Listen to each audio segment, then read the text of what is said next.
नबी साईं तुंहिंजा सनागर आहियूं दर तुंहिंजे पेनागर। नबी साईं तुंहिंजा सनागर आहियूं दर तुंहिंजे पेनागर। ख़ैर ॾींदो वञो दिलदार अड़ियनि जा आधार। नबी साईं तुंहिंजा सनागर आहियूं दर तुंहिंजे पेनागर।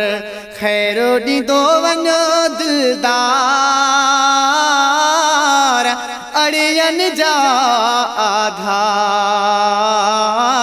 नबी साईं तुंहिंजा सनागर। सखावत में सुहिणा सखी तूं सदाई, खाली कॾहिं कंहिंखे कोन तूं मोटाई। सखावत में सुहिणा सखी तूं सदाई, खाली कॾहिं कंहिंखे कोन तूं मोटाई। अड़ियनि आधार तूं आहीं गम सभ जा थो हटाई। अड़ियनि आधार तूं आहीं गम सभ जा थो हटाई। दूर करी थो पियो आज़ार अड़ियनि जा आधार। नबी साईं तुंहिंजा सनागर आहियूं दर तुंहिंजे पेनागर। ख़ैर ॾींदो वञो दिलदार अड़ियनि जा आधार। नबी साईं तुंहिंजा सनागर।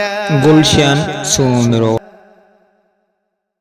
ख़ैर ॾियण जा तो वटे खज़ाना आहिनि, झलियूं झोलियूं बीठा दर ते दीवाना आहिनि। ख़ैर ॾियण जा तो वटे खज़ाना आहिनि, झलियूं झोलियूं बीठा दर ते दीवाना आहिनि। झलक बस हिकिड़ी ॾेखारे ज़िंदगी सभ जी संवारे।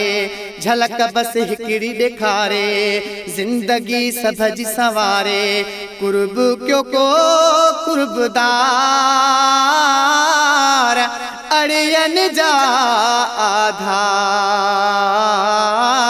नबी साईं तुंहिंजा सनागर आहियूं दर तुंहिंजे पेनागर। बीमार बिस्तर ते पयो जो पुकारे थो, कंदो महल मीर मोहम्मद राहूं निहारे थो।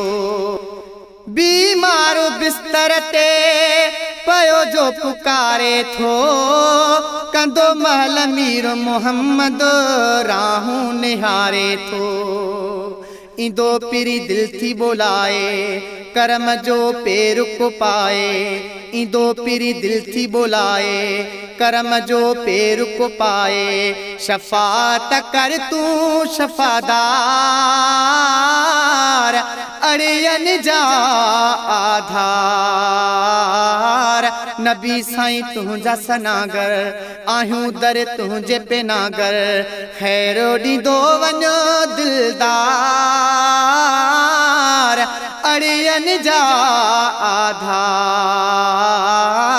नबी साईं तुंहिंजा सनागर।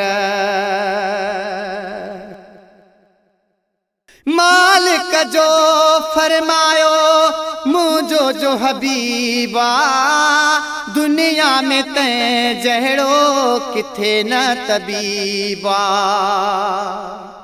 मालिक जो फरमायो मुंहिंजो जो हबीबा, दुनिया में तैं जहिड़ो किथे न तबीबा। मिठा वञ मर्ज़ मिटाए दर्द ही दूर हटाए। मिठा वञ मर्ज़ मिटाए दर्द ही दूर हटाए। सजण लहो कास गोसार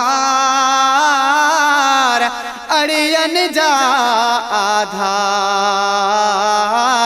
नबी साईं तुंहिंजा सनागर आहियूं दर तुंहिंजे पिनागर खैरो ॾींदो वञो दिलदार